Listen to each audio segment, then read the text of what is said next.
Hakim-Hakim pasal yang kedua ayat 6 sampai dengan 23. Setelah Yosua melepas bangsa itu pergi, maka pergilah orang Israel itu, masing-masing ke milik pusakanya untuk memiliki negeri itu. Dan bangsa itu beribadah kepada Tuhan sepanjang zaman Yosua dan sepanjang zaman para tua-tua yang hidup lebih lama daripada Yosua. Dan yang telah melihat segenap perbuatan yang besar yang dilakukan Tuhan bagi orang Israel. Dan Yosua bin Nun, hamba Tuhan itu, mati pada umur 110 tahun.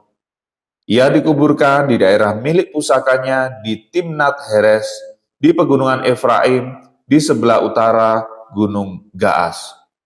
Setelah seluruh angkatan itu dikumpulkan kepada nenek moyangnya, bangkitlah sesudah mereka itu angkatan yang lain yang tidak mengenal Tuhan ataupun perbuatan yang dilakukannya bagi orang Israel. Lalu orang Israel melakukan apa yang jahat di mata Tuhan dan mereka beribadah kepada para Baal. Mereka meninggalkan Tuhan Allah nenek moyang mereka yang telah membawa mereka keluar dari tanah Mesir, lalu mengikuti Allah lain. Dari antara Allah bangsa-bangsa di sekeliling mereka dan sujud menyembah kepadanya, sehingga mereka menyakiti hati Tuhan. Demikianlah mereka meninggalkan Tuhan dan beribadah kepada Baal dan para Asitoret. Maka bangkitlah murka Tuhan terhadap orang Israel. Ia menyerahkan mereka ke dalam tangan perampok dan menjual mereka kepada musuh di sekeliling mereka, sehingga mereka tidak sanggup lagi menghadapi musuh mereka. Setiap kali mereka maju, tangan Tuhan melawan mereka dan mendatangkan malapetaka kepada mereka sesuai dengan apa yang telah diperingatkan kepada mereka oleh Tuhan dengan sumpah sehingga mereka sangat terdesak. Maka Tuhan membangkitkan hakim-hakim yang menyelamatkan mereka dari tangan perampok itu. Tetapi juga para hakim itu tidak mereka hiraukan, karena mereka berzina dengan mengikuti Allah lain dan sujud menyembah kepadanya. Mereka segera menyimpang dari jalan yang ditempuh oleh nenek moyangnya yang mendengarkan perintah Tuhan. Mereka melakukan yang tidak patut. Setiap kali apabila Tuhan membangkitkan seorang hakim bagi mereka, maka Tuhan menyertai hakim itu dan menyelamatkan mereka dari tangan musuh mereka selama hakim itu hidup.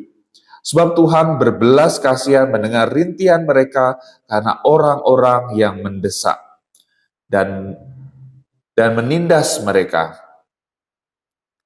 Tetapi apabila hakim itu mati, kembalilah mereka berlaku jahat. Lebih jahat dari nenek moyang mereka, dengan mengikuti Allah lain, beribadah kepadanya dan sujud menyembah kepadanya. Dalam hal apapun mereka tidak berhenti dengan perbuatan dan kelakuan mereka yang tegar itu.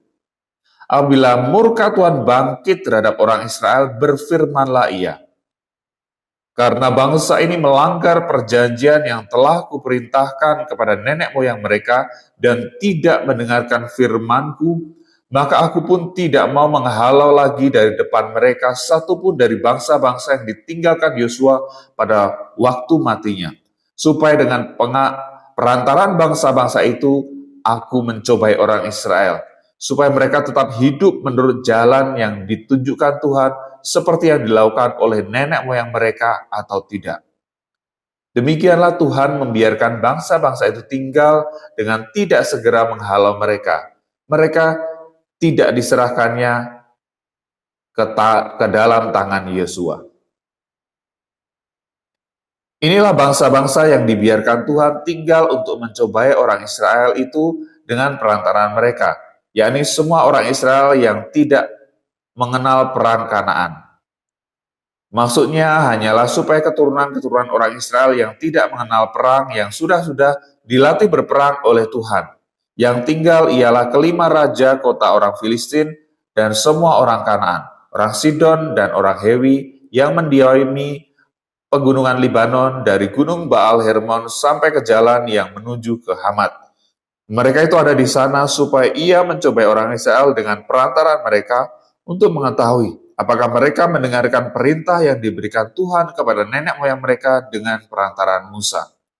Demikianlah orang Israel itu diam di tengah-tengah orang Kanaan, orang Het, orang Amori, orang Feris, orang Hewi, dan orang Yebus.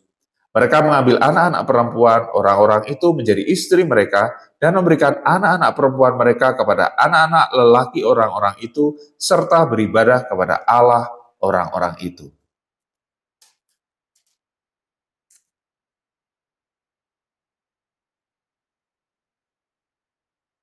Orang Israel melakukan apa yang jahat di mata Tuhan. Mereka melupakan Tuhan Allah mereka dan beribadah kepada para Baal dan para Asyera. Lalu bangkitlah murka Tuhan terhadap orang Israel, sehingga ia menjual mereka kepada Kusyan Rishyataim, Raja Aram Mesopotamia, dan orang Israel menjadi takluk kepada Kusyan Rishyataim 8 tahun lamanya. Lalu berserulah orang Israel kepada Tuhan. Maka Tuhan membangkitkan seorang penyelamat bagi orang Israel, yakni Otniel, anak Kenas, adik Kaleb. Roh Tuhan menghinggapi dia dan ia menghakimi orang Israel. Ia maju berperang, lalu Tuhan menyerahkan Kusyan Rishyataim, Raja Aram, ke dalam tangannya, sehingga ia mengalahkan Kusyan Rishyataim. Lalu amanlah negeri itu 40 tahun lamanya. Kemudian matilah Otniel, anak Kenas. Tetapi orang Israel melakukan pula apa yang jahat di mata Tuhan. Lalu Eglon, Raja Moab, diberi Tuhan kuasa atas orang Israel, oleh sebab mereka telah melakukan apa yang jahat di mata Tuhan. Raja ini mengajak Bani Amon dan Bani Amalek menjadi sekutunya. Lalu majulah ia dan memukul orang Israel kalah. Kota pohon korma diduduki mereka. 18 tahun lamanya orang Israel menjadi takluk kepada Eglon, Raja Moab. Lalu orang Israel berseru kepada Tuhan. Maka Tuhan membangkitkan bagi mereka seorang penyelamat, yakni Ehud, anak Gera, orang Benyamin, seorang yang kidal. Dengan perantaranya orang Israel biasa mengirimkan upeti kepada Eglon, Raja Moab, dan Ehud membuat pedang yang bermata dua yang panjangnya hampir sehasta, disandangnya lah itu di bawah pakaiannya, pada pangkal paha kanannya. Dan ia menyampaikan upeti kepada Eglon, Raja Moab. Adapun Eglon itu seorang yang sangat gendut. Setelah Ehud selesai menyampaikan upeti itu, disuruhnya pembawa-pembawa upeti itu pulang. Tetapi ia sendiri berhenti pada batu-batu berpahat yang di dekat Gilgal dan kembali menghadap raja. Berkatalah ia, ada pesan rahasia yang kubawa untuk tuanku ya raja, kata Eglon. Diamlah dahulu. Maka semua orang yang berdiri di depannya itu pergi keluar. Lalu Ehud masuk mendapatkan dia. Sedang ia duduk sendirian di kamar atas di rumah peranginannya. Berkatalah Ehud, ada firman Allah yang kubawa untuk tuanku. Lalu bangunlah ia berdiri dari tempat duduknya. Kemudian Ehud mengulurkan tangan kirinya, dihunusnya pedang itu dari pangkal paha kanannya dan ditikamkannya ke perut raja.